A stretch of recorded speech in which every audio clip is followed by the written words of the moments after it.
What's up with everyone? Welcome back to episode 2 of the Real World Unscripted. I am Quave, your host, and today we dig into some real estate world, right? Today I travel back to the homeland, Marion, of course, the one and only, where I meet up with Coach Massey, aka Chris Massey. This guy does it all, guys. Let me just go ahead and start it off with, he's a family man. He sold me my first car. He led me to go 36-4 my first year of wrestling, mind you, right? And now he's selling real estate. So today in this video, we're going to deep dive a little bit into what is the real estate market, right? What is it looking like? When's the best time to get into it? Stay tuned, and like I said, welcome to the Real World Unscripted.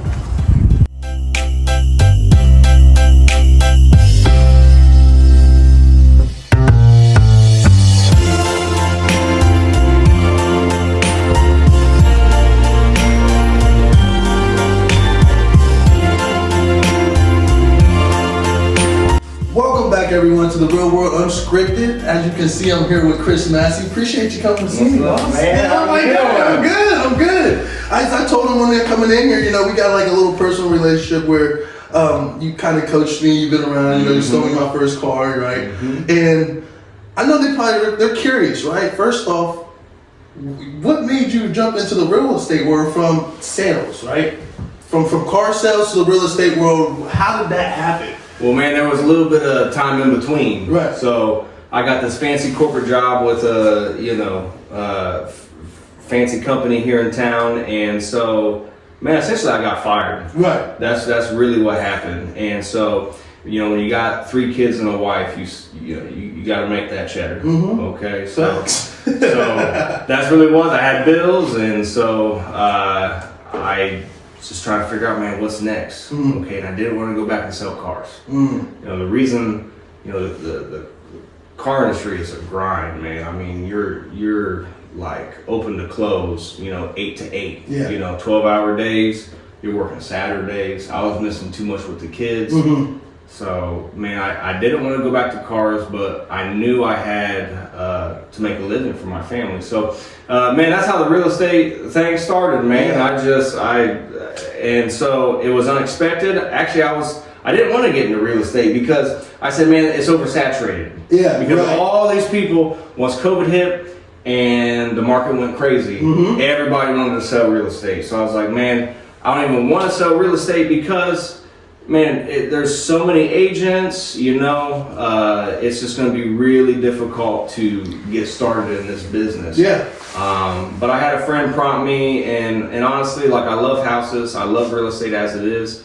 And, I was good at sales. So that's what really brought me into real estate. Yeah, because he sold me to be a 205 wrestler, right, when I was only 180. Yeah. Okay, so he's always been a salesman. He was athletic, though. He was athletic. But, just kind of feeding off that, you brought up the family, right? I haven't had the chance. How's everyone doing, family-wise? Everybody's good. So my kids are 10, 8, and 5, man. So it's chaos. The kids are starting to get involved in school and get involved in sports and dance classes, and man, you talk about needing money. right. If your kids take dance classes, you're broke. Like flat out. So, but they're doing great, man. Super involved, super busy, doing good in school. So we're loving it. Yeah. So of course, the kids, played a big role in you jumping into the real estate world, and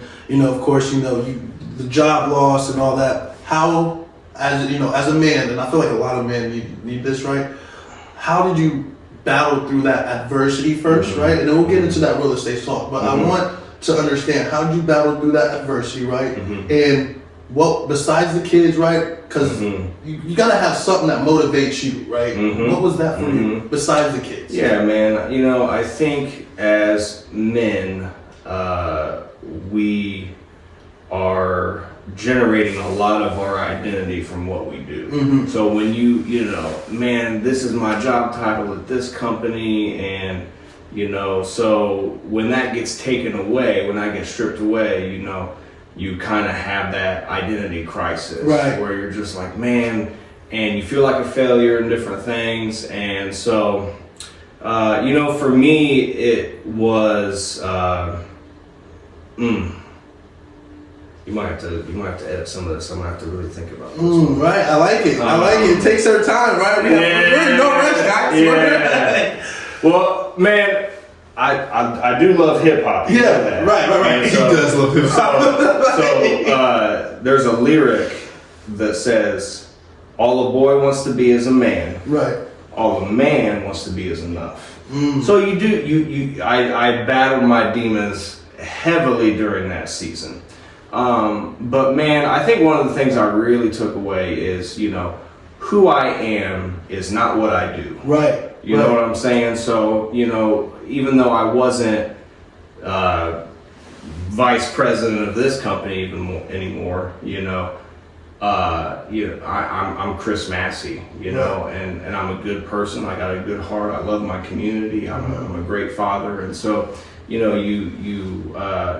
really get back down to the basics of what is a man, and who am I, and so man, that was a necessary journey for me. But I came out the other end better for it. Facts. Yeah. And like you said something about the community, and I'm big on community as far as trying to give back in a way, right? But also like accepting that this community made you a certain way, right? That's right.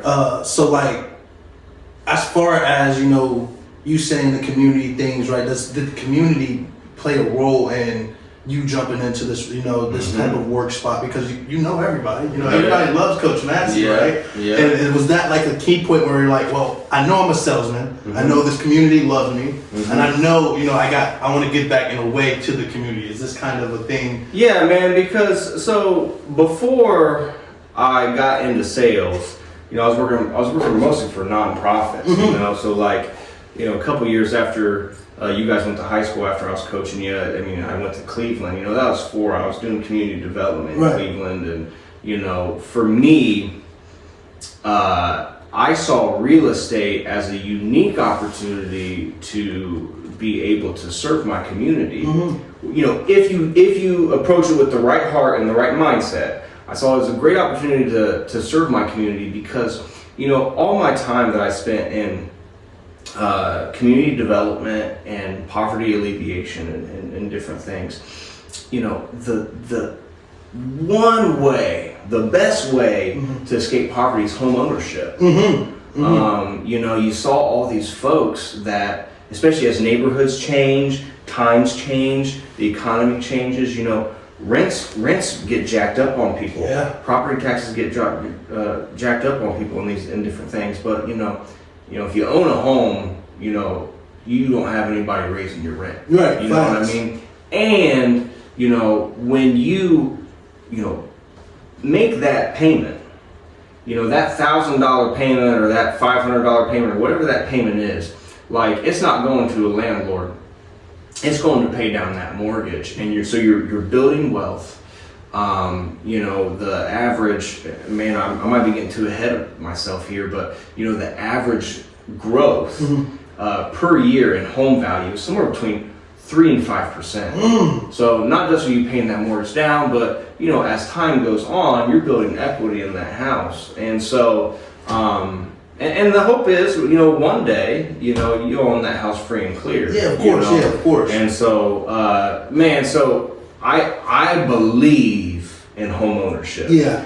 And so for me, like, I have really wanted to, for my community here in Marion, like, that's one of the things. Like, yeah, I want to sell the $300,000 or $400,000 houses. That's great. That really helps my bank account. Right. But I also want to help that single mom be able to get home ownership. Right. So what you saying that, right? We're going to jump into that real estate talk now.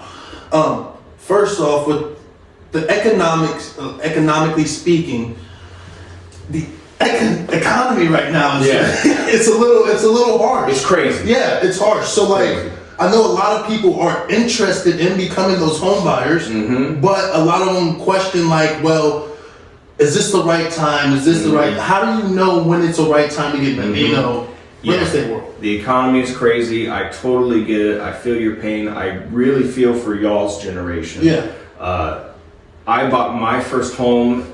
It was almost exactly 10 years ago. That's not that long ago. Right. Okay, 2014, 2015, I bought my first house. And I bought it, and it was a decent house. It was outdated. It wasn't updated like this house is, but it was about this size, and it had good mechanicals. It was a nice house. It was clean. It was in a good neighborhood, and it was $85,000. And so you fast forward 10 years, you can double that price. Right. That's what you're looking at for a house like that. And so, I totally get it. The economy is crazy, prices, inflation. I feel myself getting mad about inflation between the price of groceries and houses and cars. It's crazy. It's added a lot of stress to people, but I still believe it's a great time to buy a house. And in fact, the old saying is the best time to buy a house was last year. Right. You know what I mean? Yeah. Because when inflation first started hitting, like 2020, 2021, everybody's like, oh my gosh, this is a bubble. We're gonna have another real estate crash. Interest rates shot up. Yeah. Well, back then interest rates were actually pretty low. Were they low at the time? They just shot up, and last year, 2023, late 2022 is when they shot up. But people were just looking at the home prices, and they were saying like, oh my God, like this, it's a terrible time to buy a house. When in fact, like I bought my house in mid 2020, and I now have almost $100,000 of equity in my house. Okay, yeah. And it's because back then people were saying, oh my God, terrible time to buy a house. Now we look hindsight, and it's like, that was a great time to buy a house. And so when you look at these different things, listen, interest rates are 6 or 7% right now, but rent's 100%. Yeah, right. So, that's the bar right there. Yeah. That was good. Yeah. So, man, it's. I still believe in home ownership. Okay, interest rates are up, home prices are up. Right. I still believe in it. So, you believing in the home. I'm a firm believer in real estate too. I can't lie. I'm a firm believer, and if you want to get wealthy, like you said, the real estate is the best investment to make. And besides your 401ks and all this, that's something like you said is that continuously goes up in equity. But let's kind of take a step back real fast, and let's look from a first-time home buyer. So imagine me, coming to you as a first-time home buyer. What should I be looking at? Because I feel like a lot of people just look at the size of the house, or they look at the price of the house. There's major details as far as the housing, the gas, or what the pumps and stuff are looking like. What should we be kind of looking at if we want to kind of put some money into it, right, and raise that equity a little more? Yeah. So, man, I think for young kids like you, if you're in your 20s, man, if I could give you the best piece of advice, it would be to find a marginal house in a good neighborhood. Right. Okay. Find that house and I'm not saying like find like this house that's practically falling apart that needs $100,000 to work in a good neighborhood. I'm saying find that marginal house in a good neighborhood. Maybe it's not overly clean, carpets are stained, it needs updated, the furnace needs replaced. If it's not too high ticket of an item, and get a 203K loan, which is an FHA loan for renovation. Okay. And so, let's say that this house is $100,000, but an updated house in this neighborhood would be $200,000. A nice house in the neighborhood, $200,000. So then, let's say the bank allows you to, borrow $30,000 to put towards the renovation of the home, $40,000, $50,000, whatever that would be. And, you put that money into the house, you invest it. You owe, let's say $150,000 on this house, but you just fixed it all up, and now it's worth $200,000. Yeah, right. So, man, I would do that. That doesn't quite totally answer your question, but if I was in my 20s and I didn't have kids and I had some time on my hands, man, I would be looking for a marginal house in a great neighborhood. A lot of people are going to say man, we got to wait for interest rates to come down. To me, it's not about interest rates. Right. Okay. It's about finding the right house. There's the old saying: you date the rate, you marry the house. Okay. Because here's the thing: because interest rates are a little bit higher right now, most lenders will give you a free refinance. So let's say you lock in that interest rate right now at 6%.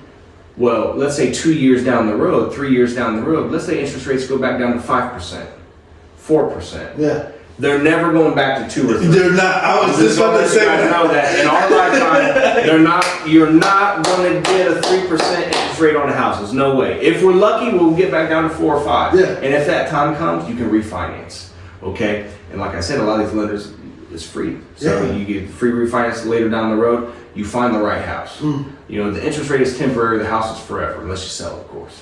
So I'm guessing right now the refinancing game, that should be your key as far as us young. We should be getting in this real estate. What I'm getting from you, in fact, is getting in real estate. You know, so let me ask this question too. As young, buyers, should we be living in that first real estate? Or should we be looking to buy a real estate, pay for an apartment, maybe fix this real estate up, get it on the market, have somebody live in it, pay us through that? What is your idea of that? Should we be looking for a home to live in or a home to invest in? There's a difference, I feel like. Yeah, for sure. I think you should find the security of homeownership to live in first. Okay. And there's a lot of things you can do off of that. When I look back, and again, hindsight's 20/20. Right. But when I look back, I bought several houses. I wish I would have just kept them, man. I wish, when I moved from Marion to Cleveland, and I had this house in Marion, I was eventually going to buy a house in Cleveland.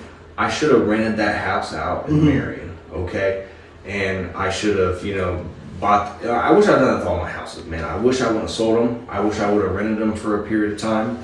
And, after you do that, 4 or 5 times, now you've generated some passive income where, let's say between these 3 or 4 properties, you're now getting $2,000 a month in passive income, after you pay the mortgages on those properties when you get the rent. Now I get it. Sometimes you don't always get paid rent. Sometimes you're going to have to do repairs and different things.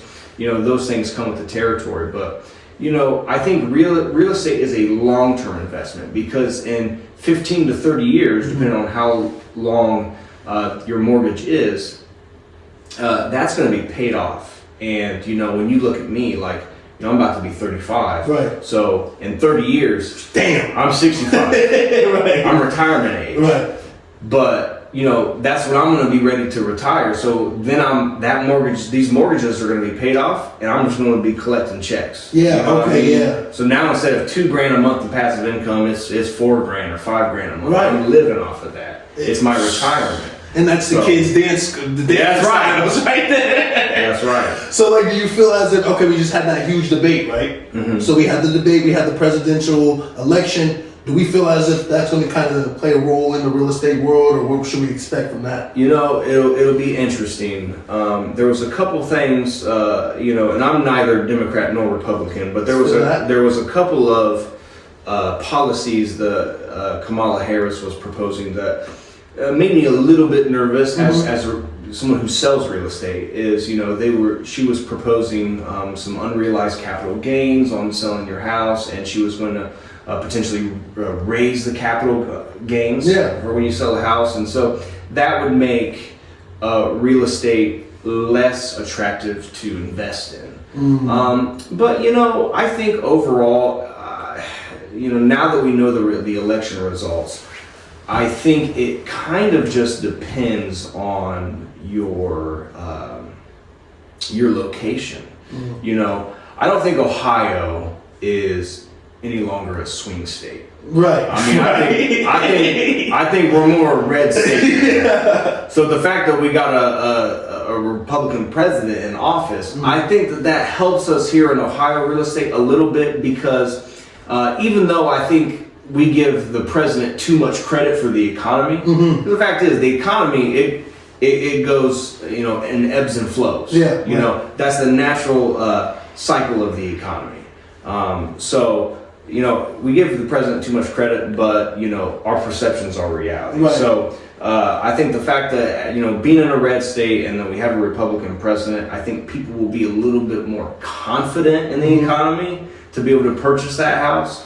But overall, I don't think it'll play too big of a factor. Okay, yeah, because that was kind of my nervous point. Because my thing is I want to get into real estate by age 24, 25, right? Mm-hmm. And I have this on the board and how I want to have it all issued out and stuff. But it's always, the president, or I'm like a big statistic guy, right? Mm-hmm. So I'm watching statistics, I'm watching the GDP, I'm watching this just to see okay, so this might be a good time to hop in. Okay, well, what's the trend lines looking like, Mm-hmm. But as far as being in the real estate world, there's a lot of people that's trying. I know as friends, trying to jump into that world. Mm-hmm.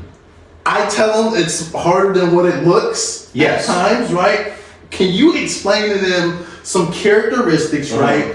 What the job looks like, right? It's not just selling houses. I see how you market yourself. He's a marketing genius, John. You're not here. And just break it down to them in a way where they'll understand, okay, this is what it looks like when I get in there. But could you guys... As far as selling real estate. As far as selling real estate. Yeah, so, it is... if you're going to go into full-time real estate, that's tough. Yeah. Because, we're talking about 100% commission.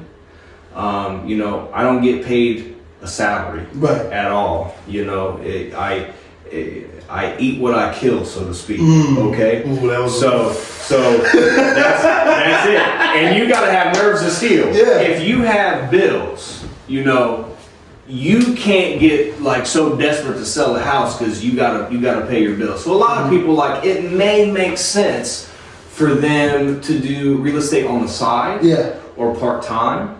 That way they can have that steady income and the confidence, okay, my bills are paid, but then, I got this other side gig, a side hustle where I'm generating some money. And as a side hustle, real estate can still be really lucrative. And it's not cheap to be a real estate agent. Right. You got to pay to get your licensing. You got to pay, yearly real estate dues. There's some upfront costs to be a so it's like an LLC in this sense. It really is, man. You're guaranteed. First of all, by the time you get your classes, you pay to take the test, and you get licensed for your first year of business. You're looking at about $3,000. Right. And it's going to take about $1,500 or $1,500 every year to stay licensed. So there is some costs involved too. Mm-hmm. So, I think for somebody that wanted to get into real estate, I just think they need to come up with the right expectations. Because it's going to be 6 months before you get your first paycheck, before you sell. Because you got to think about the sales cycle in real estate. Yeah. By the time that you take your test and you get licensed and you start marketing yourself and you find that first client and you find the right house and get into contract and close on the deal, it's going to be 4 to 6 months. So you have to be prepared for that too. So as far as the characteristics, what do you think that you should have going into the real estate world? Because I know you're a salesman. You're one that can talk to people. Yeah. Right. And a lot of people who looks to get into real estate, they feel like it's just come in, sell a house, leave. Yeah. Yeah, the perception that the world can have of a real estate agent is they're just opening doors, they're unlocking doors for me. Yeah. And so, if you want to make it in this business, you have to add value to your clients. You have to build value in yourself, because otherwise you'll just be marginalized down to someone who just unlocks the door and let me in the house. Yeah. Real estate agents, many real estate agents get paid good money. So in my opinion, we better bring value to the table. Yeah. And so, there's a lot of different skills that you'll need to build. It definitely helps to have good people skills. And that's really what it is. It's people. You're dealing with buyers and sellers, and it's not just houses. Yeah. So, I think anybody with good people skills can sell real estate. There's so many different avenues that you can market yourself, and I think that there is a diverse group of people that could become good real estate agents. Just because you don't talk like you, me, whoever. Yeah. You can still bring something to the table, and somebody's going to connect with you. Okay. Yeah. Of course. Yeah. So after this, guys, I'm going to get back to you. This is our first segment. Come right back. Give them a little break. We've been talking this ear off, and then we'll get right back to it.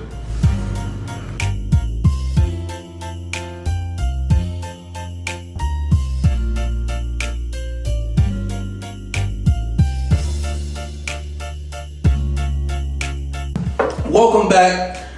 Now, we done talked about a lot of real estate. We done talked about investments of a real estate. But what we haven't dug into is what's it look like, right? What's the process? What is that, first time home buyer going to expect when going through that? Could you touch in on that for me? Yeah, so man, for a first time home buyer, I think, and I'm biased when I say this, right, but the very first thing you gotta do is you gotta find a good agent that you trust.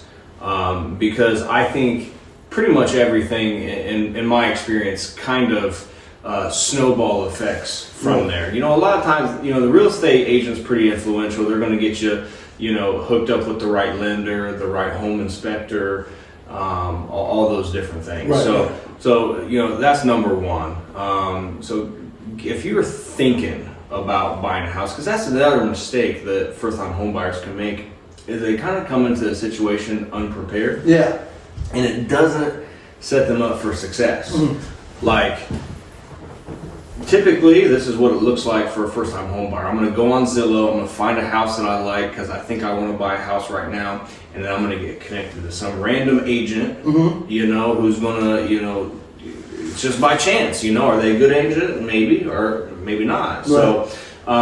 So I really think if you are thinking, even just kind of marinating on the idea of maybe in 6 months or 12 months I might be looking to get a house, get with an agent. Make sure they get you hooked up with a real good lender, right, who is going to be able to begin the pre-approval process.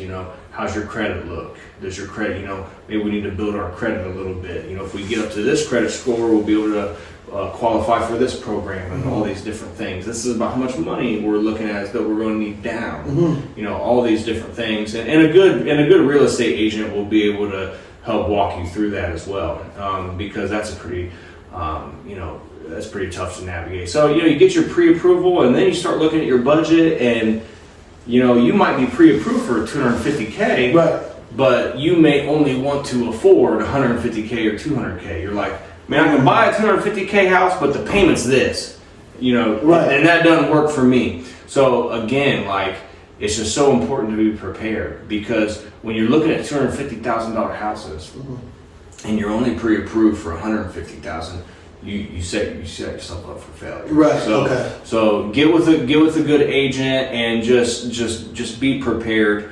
early on in that process, so that way we can, we can get the pre-approval figured out. We can figure out, where we want to be money-wise, all these different things, and then we start looking at houses. Okay, so you gave us some little minor mistakes that kind of first-time buyers tend to fall into, right?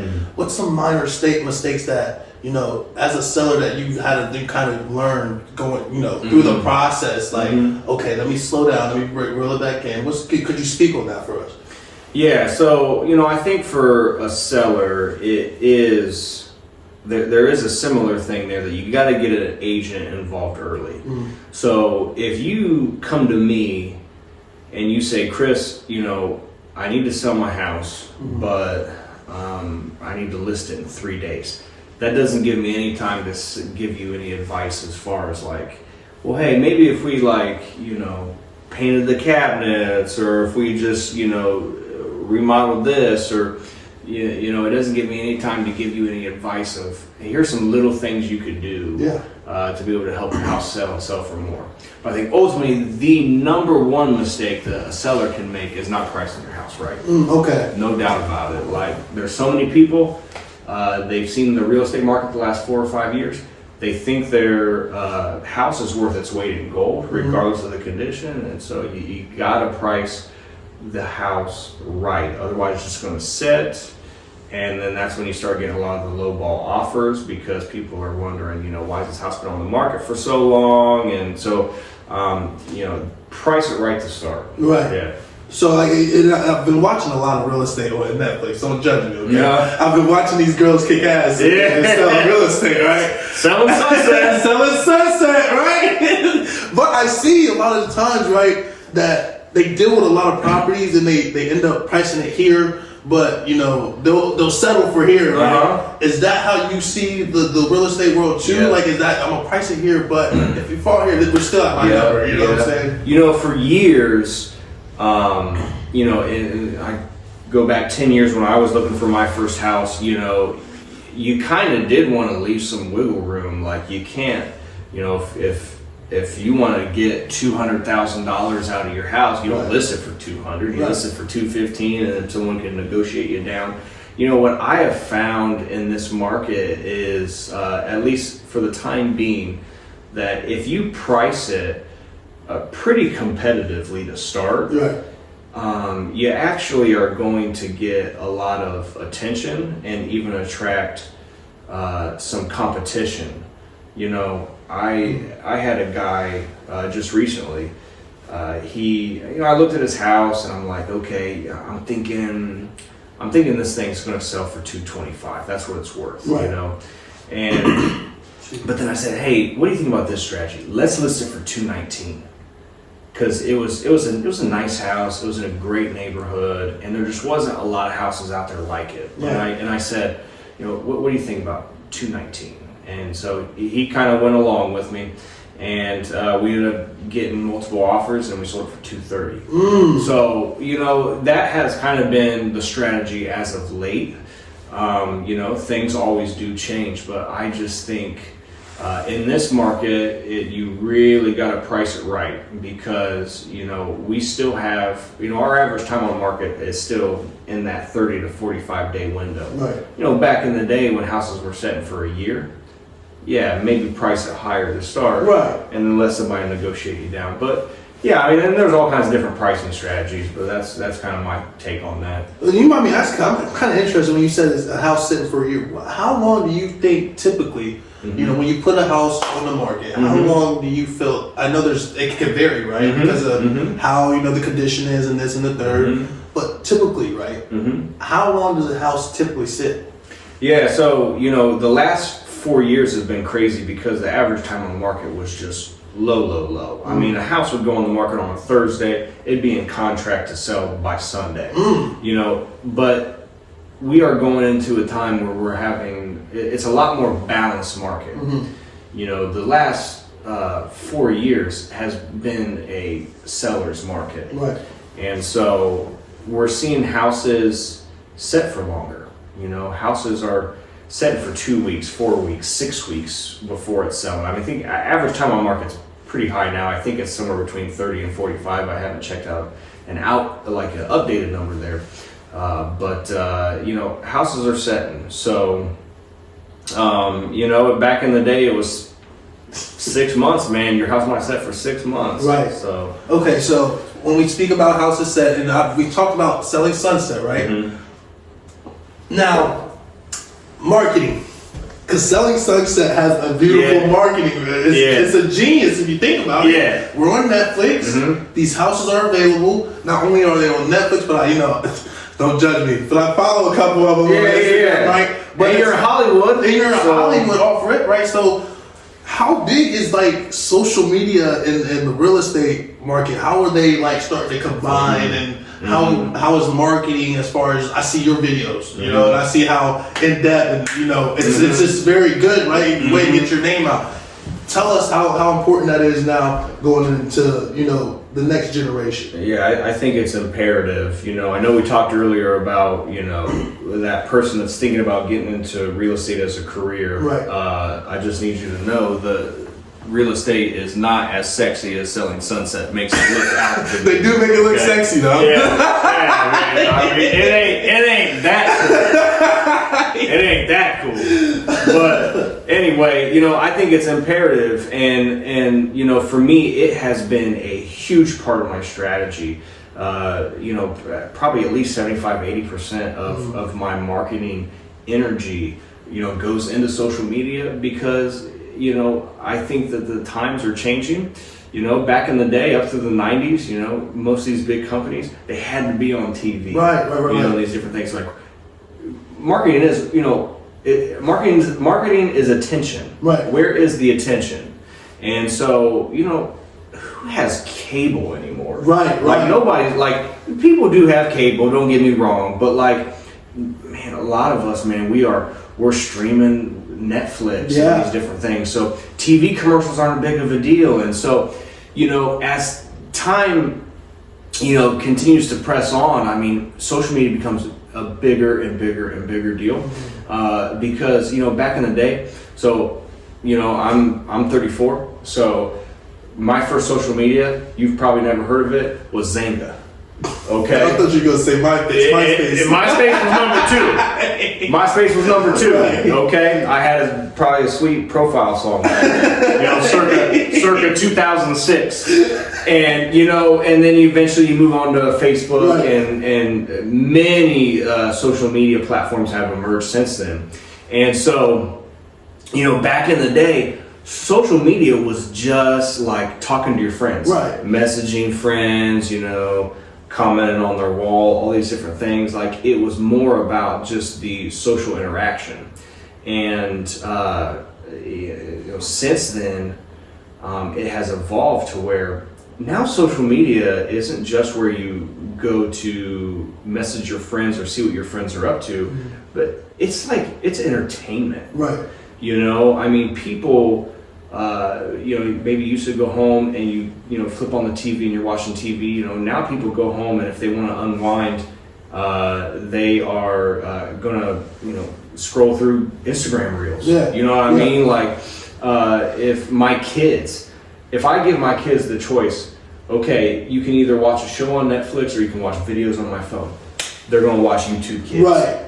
There's something about it, like that's where entertainment has kind of gone, and we see that with reels and shorts and YouTube and different things. And so it's not just social interaction, it's entertainment, but it's not even just, it's evolved since then. That's where people shop now. Yeah. And now we got TikTok shop, and people are making, we got these influencers selling these products, and it's turning the business world upside down. And so and it's free. It's free. It's free. It's free 99. And so, when you start out your real estate career, you don't got a ton of marketing dollars to throw at this thing. So, social media is free.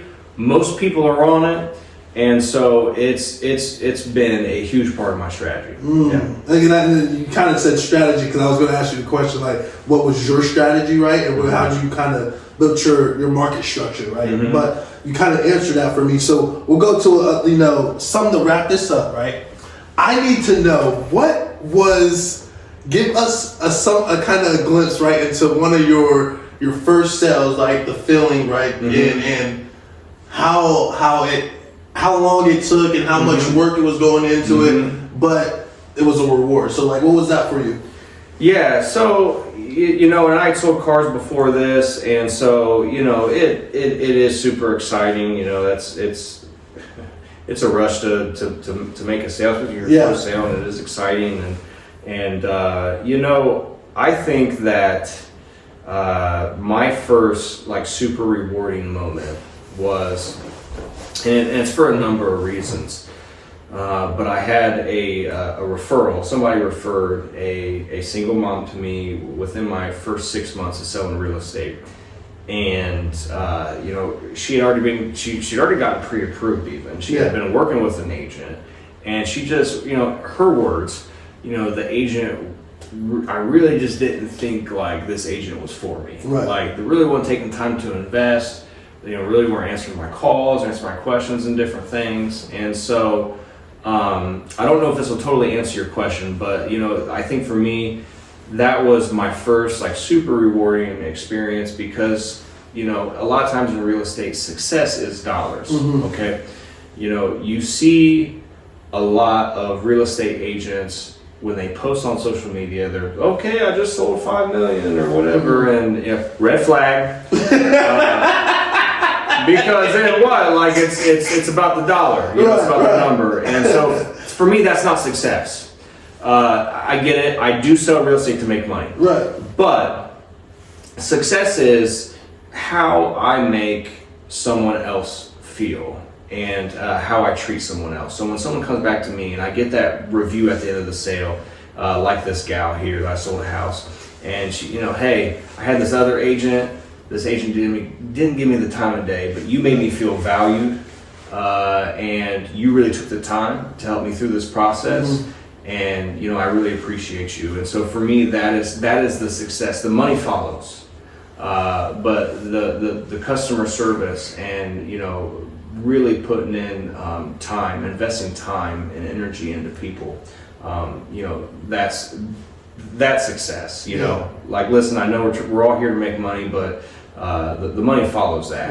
Right. So that's my aim when I'm working with a client. I mean, I feel like that's a game changer, though. You know, that's what a lot of people look for, is that actual that true connection. Yeah. And who's going to treat me like family? Yeah, exactly. You know what I mean? Exactly. Yeah. And you've always came around. I feel like you've always been a guy that, you know, we kind of got that, you know, that family type of vibe from, because it's never, even when I was, you know, wrestling or doing this, right, it was always like, we kind of looked at you like a big brother in a sense, you know what I'm saying? And that to me, I feel like it's very important when selling somebody, you know, their dream house. You know, you got to make them understand, like, can they envision themselves in this home just like you can envision it? Yeah. You know what I'm saying? It's a big decision. So with that being said, right, we got one last question.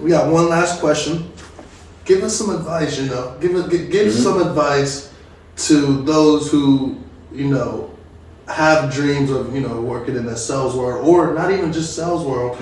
Young people coming up in the workforce. What should we kind of look for? How should we, you know, manage? Because a lot of people look at success, like you said, money. You know, where I feel like social media is portraying life to be a way that many want. This is the lifestyle I want, but that's not my vision. I don't feel like that's the vision of success. Yeah. What is some advice you can give to us youngers? Treat sales like a service. You know, the goal is to make the sale, but you know, for me, you know, my dad, I grew up around a salesman, and one of the things he used to tell me is, you get what you want by helping other people get what they want.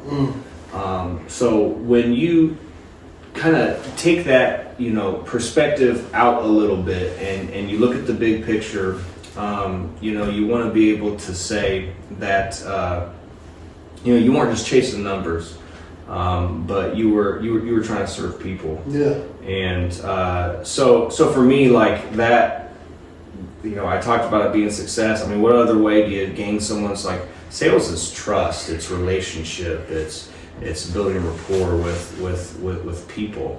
And so what better way to make them feel like, hey, this guy really truly cares about me. You know, he's not trying to just get a sale, but he's trying to take the time to really understand what my wants and needs are, and to be able to help me to accomplish what I want to accomplish, whether that's buying your first car or it's buying your first house.